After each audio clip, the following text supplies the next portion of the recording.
கர்த்தருக்கு ஸ்தோத்திரம். கர்த்தராகிய இயேசு கிறிஸ்துவின் இன்ப நாமத்தில் இனிய வாழ்த்துக்கள்.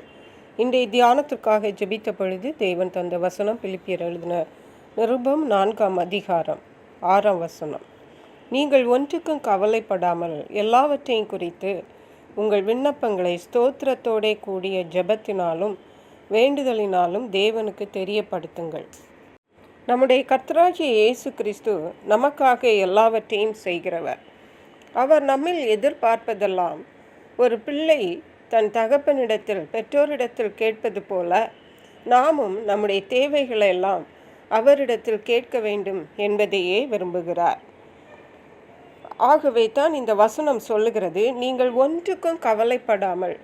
ஒரு தாய் தகப்பன் நமக்கு இருந்தால் நாம் எதற்குமே கவலைப்பட மாட்டோம், எல்லாவற்றையும் அவர்களிடமே சொல்லிவிடுவோம்.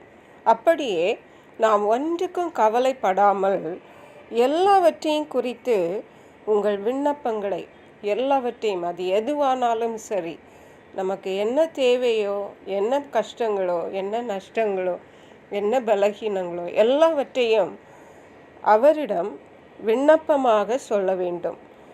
விண்ணப்பங்களை ஸ்தோத்திரத்தோடே கூடிய ஜெபத்தினாலும் வேண்டுதலினாலும் தேவனுக்கு தெரியப்படுத்துங்கள். ஹல்லேலூயா. எல்லாவற்றையும் ஸ்தோத்திரத்தோட கூடிய ஜெபம், ஆங்கிலத்திலே சொல்லப்பட்டிருக்கிறது prayer and supplication with Thanksgiving. Thanksgiving எதற்காக பண்ணுவோம் என்றால், அதாவது ஸ்தோத்திரம் எதற்காக பண்ணுவோம்? தேவன் நமக்கு செய்த நன்மைகளை நினைத்து அவரை ஸ்தோத்தரிப்போம். அப்படியே தேவன் நமக்கு செய்த நன்மைகளை மறவாமல் அவருக்கு நன்றி செலுத்தி இனிமேல் இருக்கிற தேவைகளையும் நம்முடைய விருப்பங்களையும் தேவனிடத்தில் சொல்லுகிறவர்களாக காணப்பட வேண்டும்.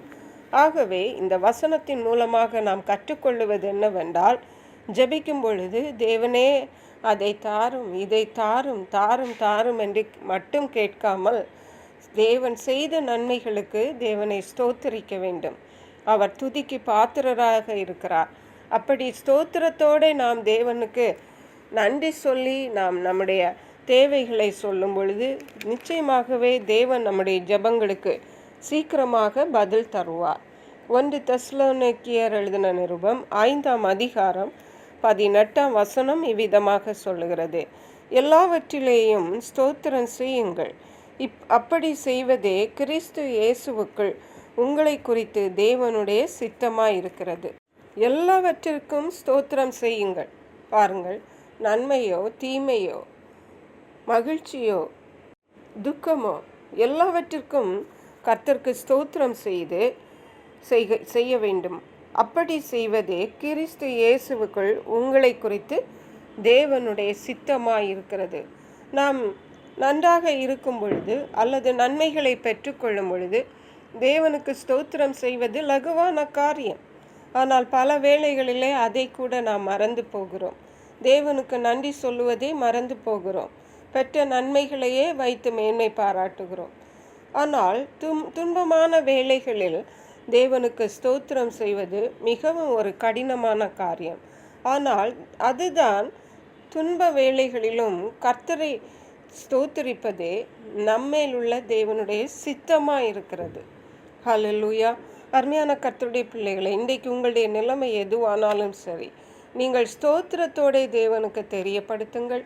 இப்படி ஸ்தோத்திரம் பண்ணுகிறது, துன்ப வேளைகளிலும் ஸ்தோத்திரம் பண்ணுகிறது, எல்லாவற்றிற்காகவும் ஸ்தோத்திரம் பண்ணுகிறது, இன்பமான வேளைகளிலும் ஸ்தோத்திரம் பண்ணுகிறது.